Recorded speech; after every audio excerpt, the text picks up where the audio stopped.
Welcome to Bizplay. In this video, I will show you how to create a playlist. Let's start creating a playlist from the pages. To create a new playlist, click on Add. Give the playlist a name of your choice, and press Enter. By double-clicking on the playlist, you can create a sequence of the pages you want to display. Now, simply drag the pages into your playlist.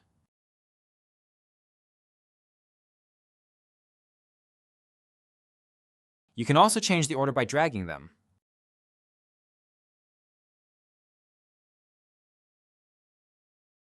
Click on Edit Playlist Duration to change the timing of the pages. For now, we will set the duration of each page to 5 seconds and click on Save.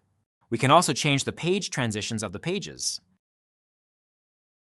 Let's add a fade transition. On the right side of the playlist, you can add a foreground page, such as a banner that will show on all pages. This banner shows the news and the time. Let's drag this page to the optional foreground page. There is one more thing you should know. As you can see, this page includes a video. You can either choose to set a specific duration, or you can opt for the video to determine the page duration. To change this, click on Edit. Select the video.